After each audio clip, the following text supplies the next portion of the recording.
What's happening, Tenere fans? Today I'm installing a quick charger on my Yamaha Tenere. And so basically I ordered this off of Amazon. It's the QuickCharge 3.0 and it says Golf Cart and More on the box here.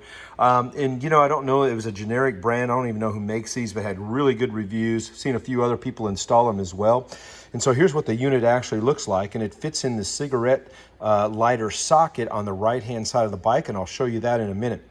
And so the advantage to this, besides having two sockets inside that can charge different devices when you're riding, and it also has this waterproof cover on the top, is that it has a voltmeter. And so I always like to have a voltmeter to make sure I know my battery's healthy, especially when I'm going out on an adventure and so on. So just a couple of things that I did to this when I got it. It came with, of course, a couple of wires, and these are waterproof connectors that go to the bottom. Make sure you get positive on positive and negative on negative as well. And then it has an inline fuse that is, I believe, a 10 amp. And you can see it's in this black piece right here. It's an old glass fuse. Not a fan of that. I'm using a PDM 60 to connect everything to my bike. So what I have done is I've used some old wire, and I have more than one of these. And so I basically took off this old stuff here, and I took some old wire, and I have soldered it directly to the back of this, and then I put some heat shrink over that to protect it from a waterproofing perspective as well.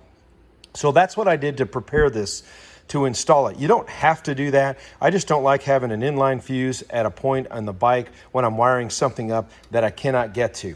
Now, the next part of this looks like a little bit of a wreck because I've taken everything apart, and the difficulty that I was having is here's the unit that I have installed on the Tenere. And so over here on the right-hand side, the hole is there. There's a little rubber pocket or cover that you can just pop out, which was very easy to do. But then putting this in, it is threaded, and I thought, well, first of all, I'll try to thread it. That didn't work. So then I took my Dremel and I just made the hole a little bit larger. You could use a file as well. And I pushed it down in there. I thought about using a glue gun, which may work around here, but it looks a little bit sloppy.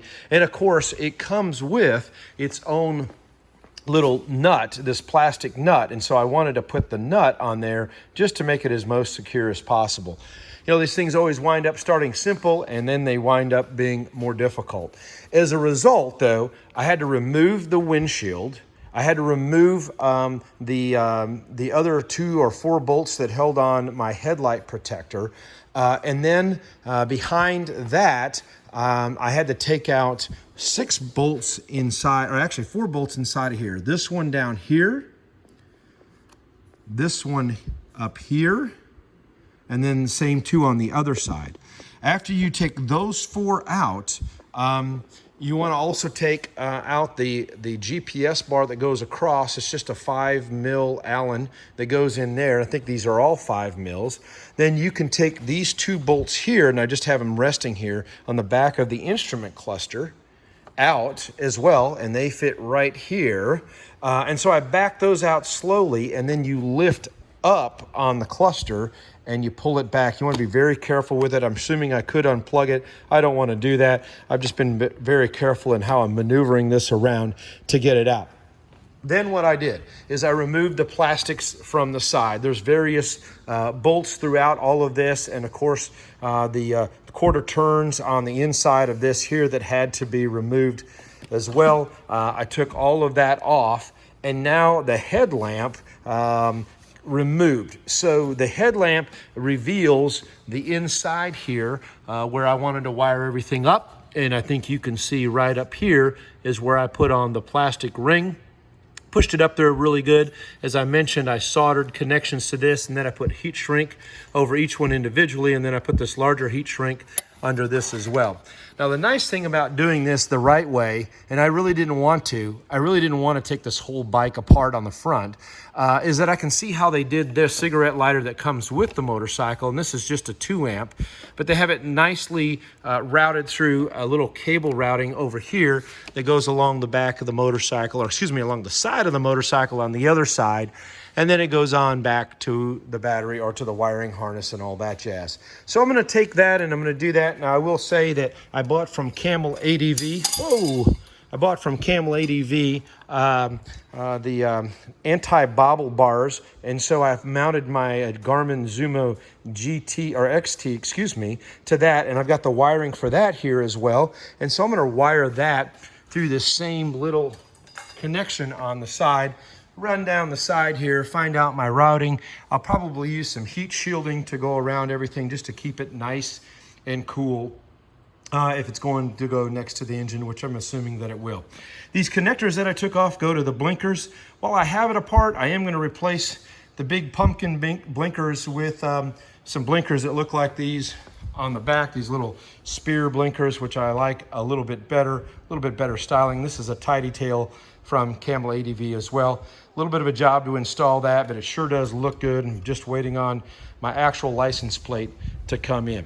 So hopefully that gives you an idea of how to wire up one of these quick chargers if you decide you want it. And again, I'm going to put all of this on a PDM 60, which is a great fuse block. It's electronic, and so you program this via USB, which I'll be doing for this bike. I've done one on my Super Tenere, I've done one on a Honda Goldwing, and I absolutely love this. I did order some parts from I think it's Eastern Beaver, just for a connection into, I think, a fog lamp connection, so that I can, you know, not have to tap into a switchable power source. I don't like to do anything like that if I don't have to, but get all of the wiring all the way back and put my PDM 60 back here next to the battery, and I should be set and ready to go. I hope this has been helpful. That's a lot to say in 6 minutes and 45 seconds, but I've had 2 cups of coffee and I feel pretty good about it. Have a good one. As I start to put the headlamp back in, I just thought I might show how I did route everything. So you can see down there, I used some old plastic wire protector, and I put the 2 wires inside of that I'll be running to the back of the bike. And that's the part that I soldered on. But again, you don't have to do that. You could just, you know, tap them together and connect them with some other manual connectors if you don't want to solder, don't like to solder. And then I've got the connection here. This wire is coming from the Garmin XT mount. Then I'm going to be routing down through the same hole in the side. That way, everything here, just along with the headlamp wire, is following the same channel. Easier to work on, easier to find it, and all that jazz. With this, I'll be putting some twisty ties around it. I'll most likely be putting the Garmin wire inside of there as well, just to keep it a little bit clean, and then just run it right on down through the back of the bike.